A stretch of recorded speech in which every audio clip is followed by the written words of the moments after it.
พิ่นเลยโตพี่น้องเอ้ยเนาะพี่เด้อพี่น้องเด้อป้อควันเลยมึงมาไงแท้ยันอยู่โอ้พี่น้องเอ้ยโอ้ปวดโผล่ดิ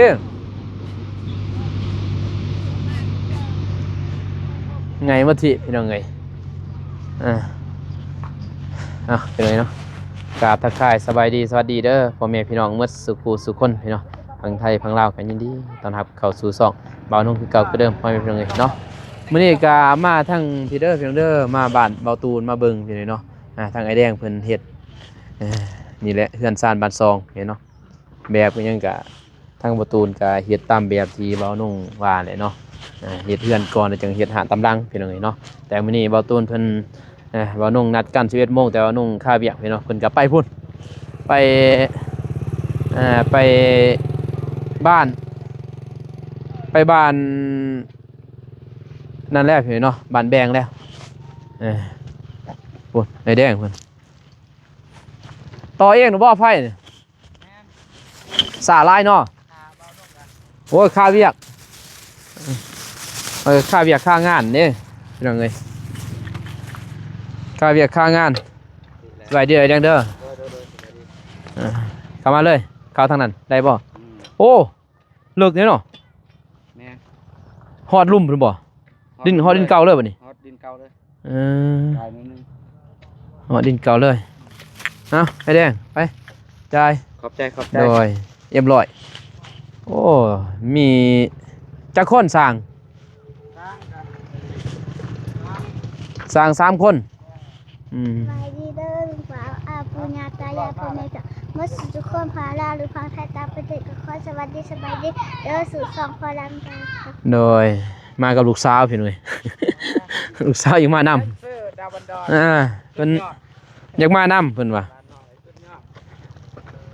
อยู่เพื่อนเพิ่นเซ็งแล้วกันเพิ่นมาโอ้เลิกกะลิเนาะตัวนี้แห้งมือเลยเนาะเจอหินใหญ่เจอหินใหญ่ลีแล้ว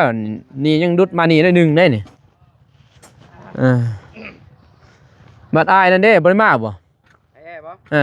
ข้าวเวียกเนาะโอ้บ่ได้เฮ็ดนำแม่นมีแต่อายแนงไอ้แนงเพิ่นจักมือบ้านนี่แม่นโอ้ไวเด้เนาะปักทางมันนี่มาขุดคุมไม่สิไผแต่ไสนี่อยู่บ้านแหละเกิดว่าไปเอาอยู่เฮือนบ่เนาะซื้อเอาเองเลยบ่อยู่เฮือนอ้ายอันนี้คือว่าเอาอยู่เฮือนคือว่าเพิ่นว่าสิเอาอยู่เฮือนเจ้าซื้อเอาเองเลยอะไรกันซอยแดงแน่คันหูน้ำมันมามีหินใหญ่อะไรพี่น้องเอ้ยยังอยู่ในหลุมแต่นี่ก็ฮอดแล้วนี่เพราะว่ามันโน่นได้อยู่นี่ทางนาสิฮอดไว้ฮอดดินเก่าเพราะมันโน่นได้บ่นะบ่นำไปหันนำมาพี่นี่ไปหันบ่นำมานี่มันซื้อกันมันก็วิทย์เลยมือได้สิย่อนี่แดงโอ้ไวเติบเลยมือหื้อเนาะมันถึกมือถึกบ่ได้นอนบ่คือไอ้แดงนอนบ่ได้นอนเที่ยว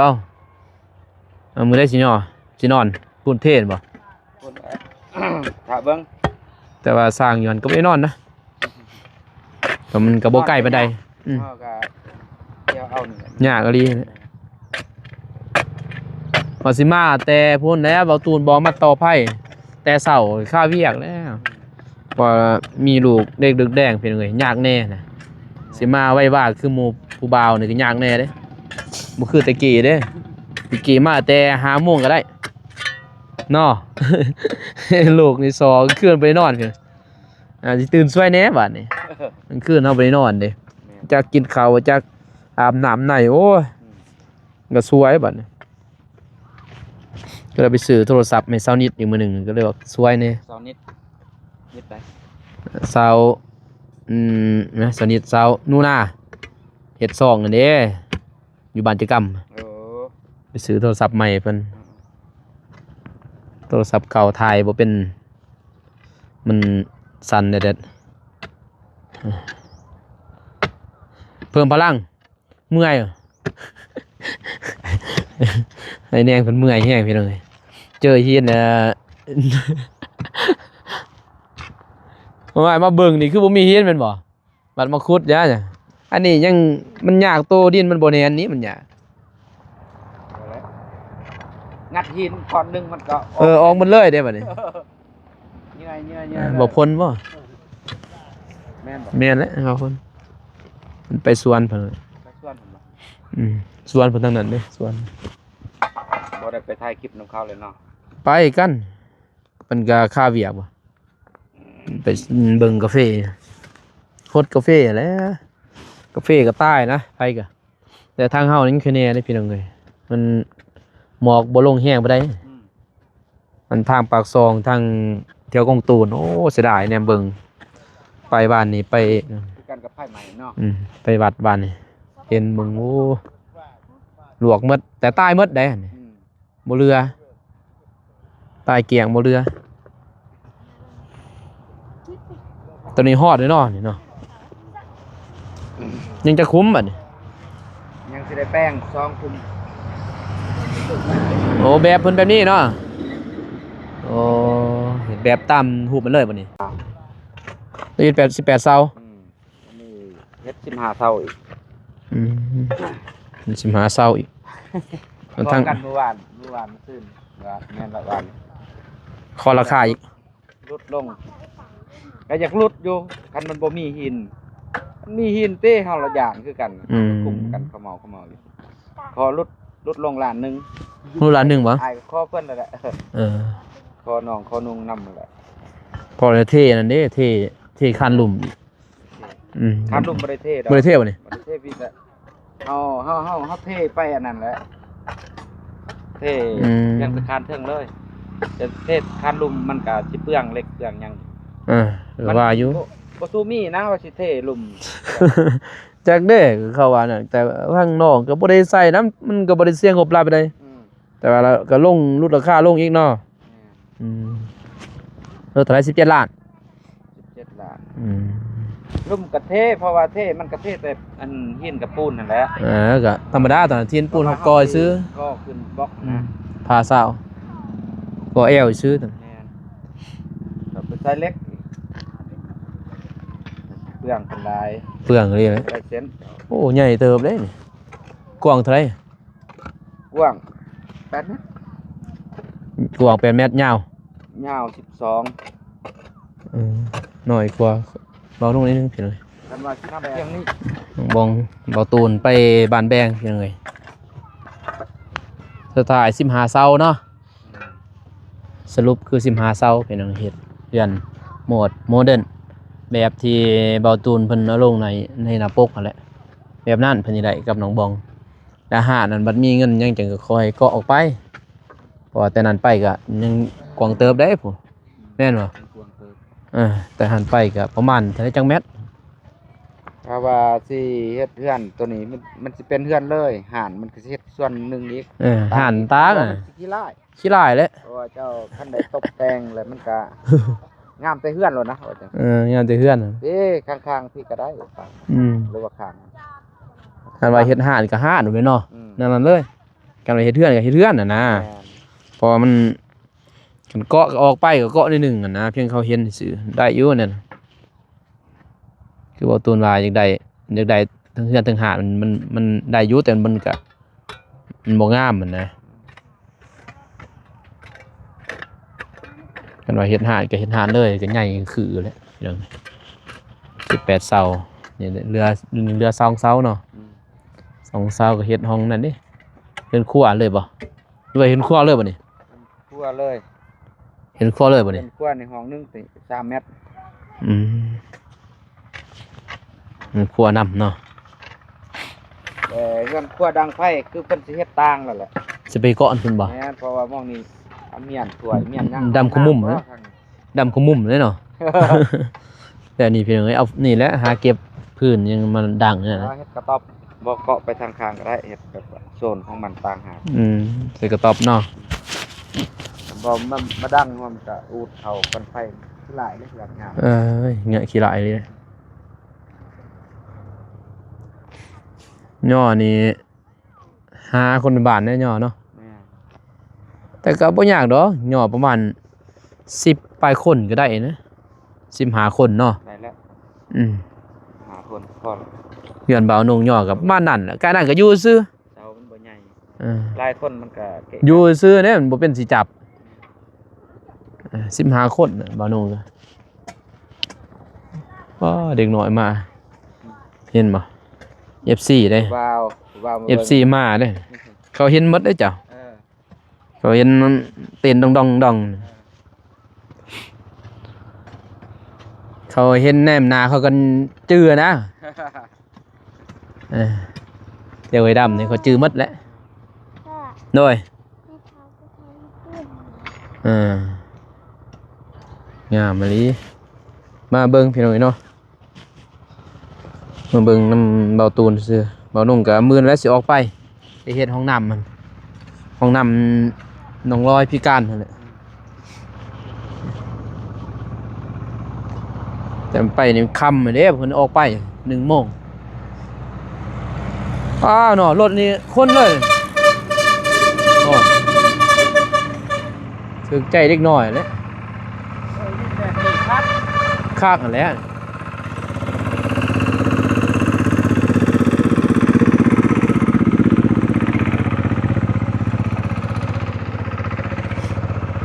เลิกเท่าไรขุด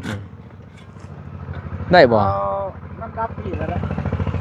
เวลาสั่งแต่ว่ามันได้แล้วนี่ 50 มันค่าเฮียนเนี่ย ยืนใหญ่เลยตัวนี้จะได้ขุดพี่เลย นี่แหละเอาออกพี่เลย อืม มันออกอีกทีกับตุน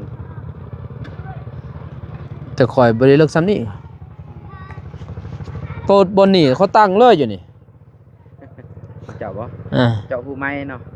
ใส่เจาะหูใหม่แหล้วบ่ได้เอาได้หูเก่า แต่เฮานี่ท่านว่ามันได้ก็เอาผู้เก่า เออ ท่านอยากเอานั่นนะมันอยากเฮ็ดมันถูกแบบมันเลยแต่ เออ เฮาสุกเล็กมันง่าย เจาะก็เขาเดียวแล้วขอยเจาะตะดัดดึงเขาเดียวทาดเจาะเขาเดียวเพิ่นเจาะสร้างเพิ่นนี่ คันบ่ได้อีหลีก็จะเป็น เออเพราะว่ามันก็มันจับแน่นเบิดอะเด้ซั่นนี่แต่เฮาสิเอาออกมันโอ้ใหญ่เด้พี่น้องพูดพี่เลยขุดมันพี่เลยนี่จะขุดตัวนั้นก็พุ่นเนาะมันสิเปลืองปูนนี่ อยากเฮ็ด ใส่เทบันหนึ่งมึงลืมบางใหญ่แล้วเนาะเครื่องปูนอีก กะสิแน่น อืม แน่นกว่า โอ้ยเรื่องแนนมันแนนนะยันเบาโหน่งตังเลยตัวบนหนึ่งให้คักตังนี้เลยเสาหนึ่ง มันจะเป็นแล้วเขามันมี เอ แต่ อ หิน อันแล้วมีทีตังในเลยแล้วแล้วเบื่อสิเป็นหยังไง เป็นหยังดอก นี่แต่ว่าสิให้มันแห้งนิดนึงจึงเอาดินเขาบัดนี้ลดพวกดิน เอาใส่แต่ดินเอาบัดนี้เบาตูนนี่มีแต่หินก็ดีกันมันแนนได้นี่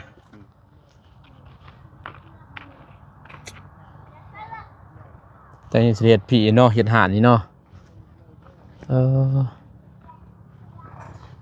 จักโหมดได้เพียงเนาะเบิ่งเอา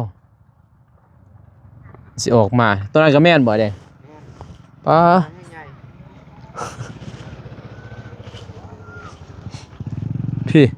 พี่น้องเอ้ย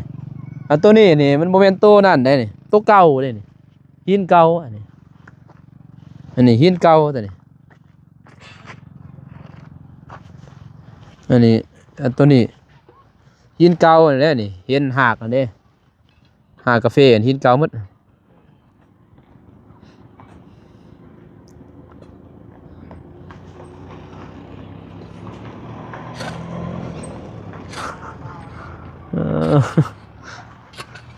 เสี่ยวมีแต่เป็นเสียเป็นเฮียหมดนะเสี่ยว ๆเอ๊ะ เพิ่นสิเพิ่นอันเด้เพิ่นเฮ็ดดินบล็อกในอยู่บ้านกะเพ เออผู้นี้บ่ มาส่งนี่ดอกบ่ ดินบล็อกแหล้วมิสเตอร์ดำซองนะอยู่บ้านกะเพ2 คนเสี่ยว เออ มีแต่โรงงานบล็อกหมด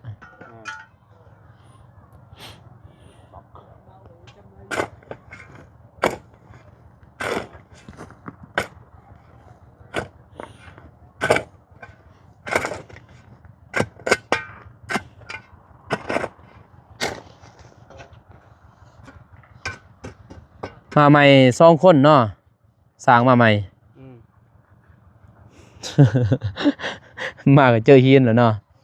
ธรรมดาแล้วหินสำนี้หินบนเฮือนคอยแห้งคักเฮือนน้อง ขุดบ่ได้แต่ก็บ่ได้ว่าสร้างนะพี่น้องเอ้ยเพิ่นขุดบ่ได้ก็ย่าเพิ่นเฮ็ดได้มันแน่น ตัวนี้นี่นะเดี๋ยวออก อันใดมันแน่นเพอมันจับลายเสาเด้มันเอาเทไปโมเดิร์นนี่ยังมันบ่ปานใดดอกโมเดิร์น แม่นสองสัตว์เนาะ เฮือนโมเดิร์นคือบ่าวน้องเฮือนทรงกรุ๊ปนี่แฮงอันตรายแล้วคันว่ามันบ่แน่น เป็นหยังเพราะว่าเฮาก่อขึ้นแล้วก็เทิงเฮาก็ได้ใช้ข้านนี่เด้มันกระจับ ข้านจับหมดเด้หมดซองมันจับหมดเนาะมันสิไปไสแม่นบ่เออมันบ่สุดลงดอก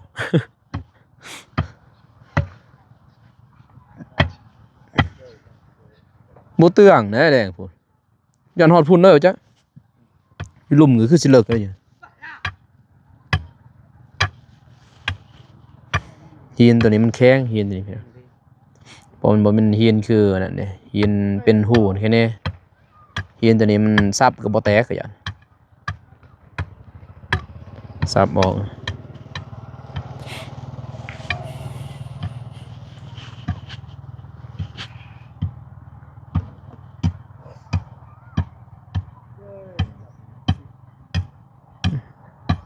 มีหินแล้วก็ยังบ่พอยังบ่เอาตัวดินมีหินมาถมใส่แฮง มีแต่หินได้นี่เพื่อนดินมาถมนี่มีแต่หินไอ้ต่อยเพราะว่าตอนนั้นจักเป็นไรนะเบาตูนพี่น้อง มีแต่พวกเขามาเจาะมาจกบนหินแล้วก็มาคายหั่นน่ะบัดนี้มันก็เฮาสิเลือกบ่ได้เลือกบัดนี้ตอนนี้หั่นเสียแปะเพิ่นก็มาบัดนี้หั่นน่ะแล้วก็ผู้ตัวอยู่สารวัตรเขาก็มาอีกบัดนี้มีแต่ดินบาดนี้ผมมีหินเด้เขาแข่งกันเด้บัดนี้แข่งกันคายก็ถึกอีกบัดนี้คันหนึ่ง500,000 เดี๋ยวนี้บ่ ถึกอีกอันนี้600,000อยู่นี่คันก็ใหญ่กันแน่นี่น้อยๆ600,000ใหญ่กว่านั่นรถพอน้อยเพิ่นเด้คันหนึ่ง600,000เพิ่นว่าจะเอา600,000หาเพิ่นได้บ่ มีแต่เจาะเอาเนาะอยู่นี่เนาะเสาหนึงเนาะบ่ได้ อืม เสาช่องสมเด็จนี่เฮาพยายามบ่ออก บางเลยบ่ออกสายตัวนี้นี่บูไอ้แดงเอ้ยพุ่นเด้พุ่นเลยบ่วิดบ่นี่น้อยหนึงบ่ได้บ่เป๊ะบ่ได้เลยบ่ป้าโธ่ นี่เด้เสือก คนกลางบ่หั่น ได้มันได้ระดับนี้ โอ้บ่ได้ เอาอันนี้ ต้องได้ออกหมดอันนี้เสาตัวนี้ซ้ำเนาะเสากลางแค่นี้ อันนี้ก็ใหญ่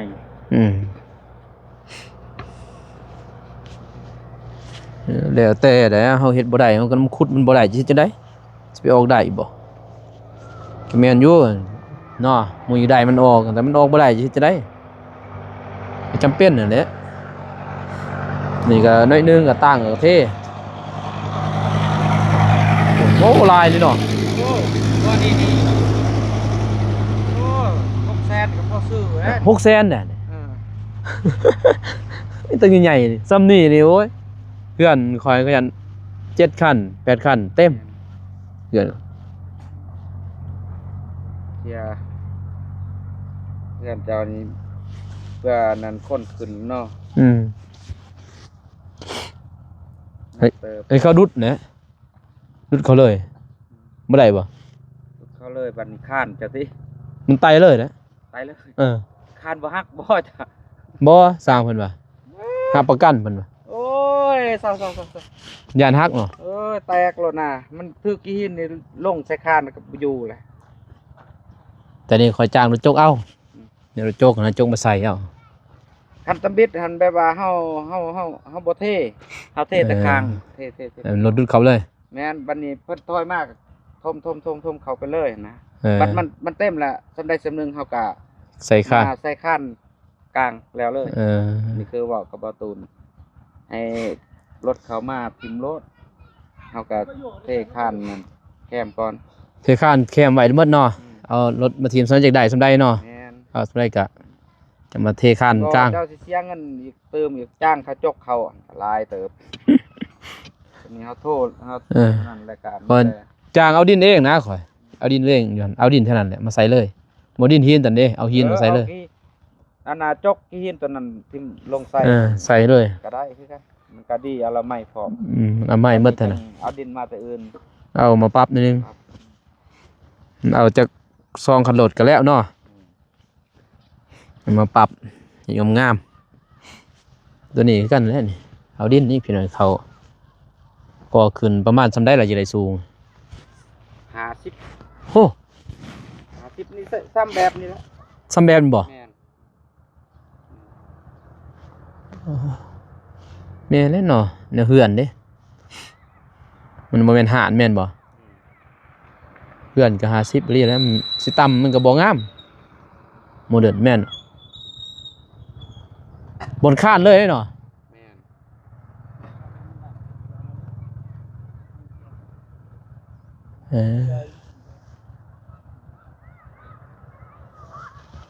50 เส้นเพียงก่อขึ้นไป50 เส้นเทคานทับแต่บางหันก็สิเอาเขาดินได้บ่แม่นบ่เอาเขาอีก ให้เขาอีกก็ผ้าซาขึ้นแล้วก็ดินลงเลย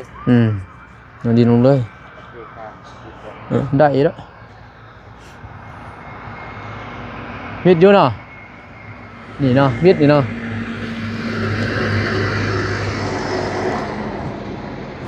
ตัวนี้น้อยแน่นี่มีตัวน้อยตัวใหญ่รถตะพอนั่นอยู่หันละจกเราให้500,000เราเอาคอยจกปะไหนจกปะซื้อ500,000บ่ได้ทุยกระทุยกับ600,000 อันตัวนี้ทุยหมดแล้วตัวนี้600,000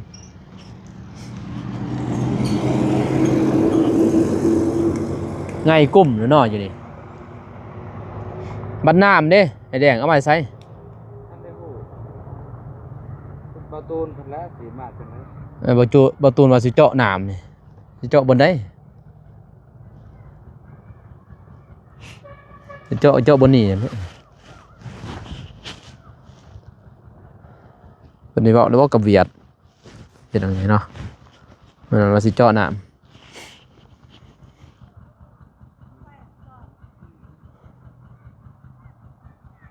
เล็กกับป้าไว้เลยพี่น้องแต่ก็บ่เสียดอกอยู่บ้านนี่บ้าน เดี๋ยวดอกบ้านเขา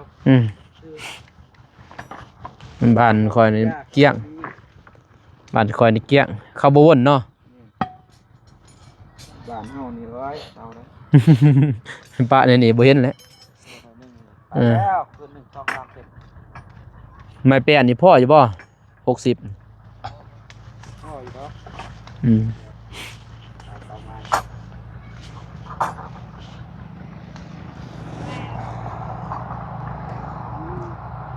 คือจังได๋แล้ว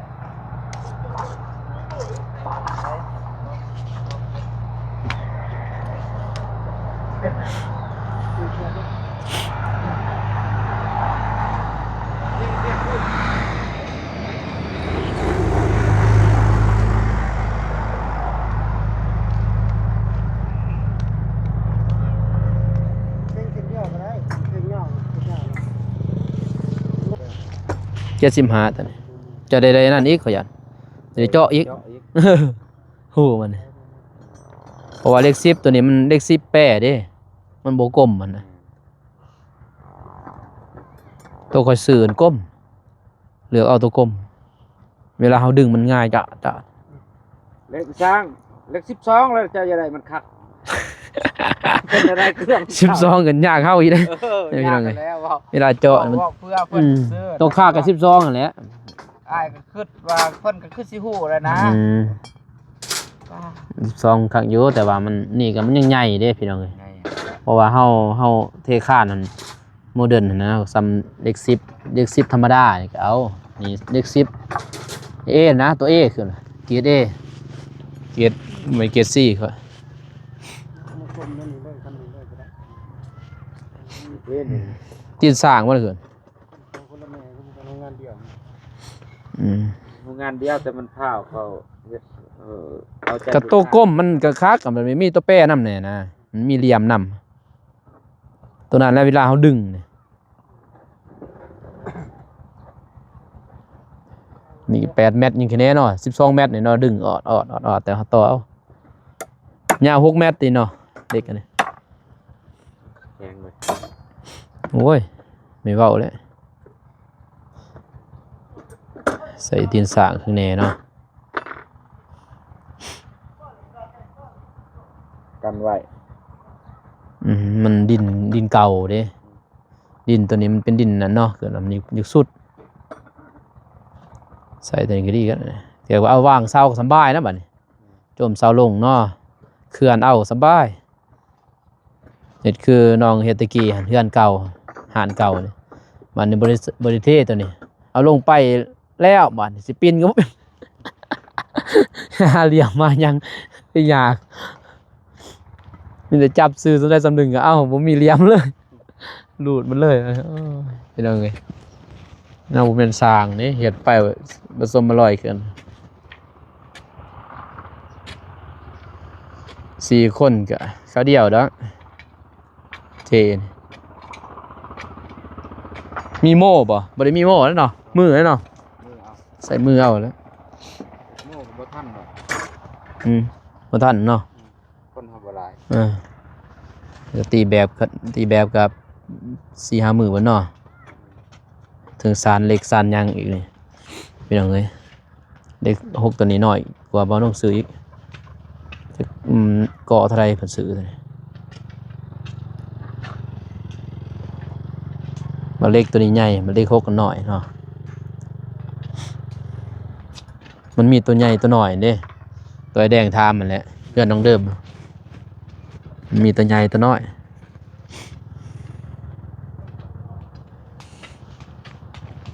แต่ตัวนี้ก็ใส่ได้อีกดอกมันพอดีงามเลยกงสบายโคตรเนาะ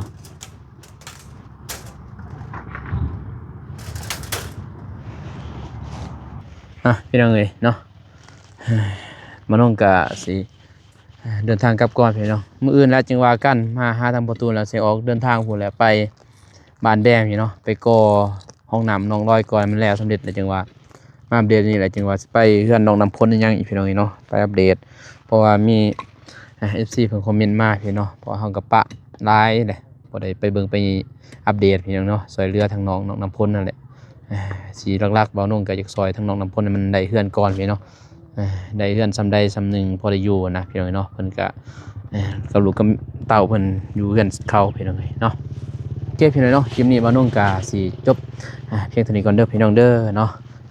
ขอบใจขอบคุณทางผู้ใหญ่ใจบุญทุกท่านที่กำลังติดตามรับชมพี่เนาะคลิปเบานุ่งแต่จนจบคลิปพ่อแม่พี่น้องเนาะขอให้อยู่ดีมีแรงหมดสุขสุขคนเด้อพี่น้องเด้อเนาะว่าเฮือนซ่านบ้านซองบ่ตูนสิเป็นจังไดก็รอลุ้นรอชมตามมือตามส้มในคลิปต่อๆไปพี่น้องเนาะพบกันในคลิปหน้าคลิปนี้ขอกล่าวคำว่าสบายดีเด้อพี่น้องเด้อไปบ๊ายบาย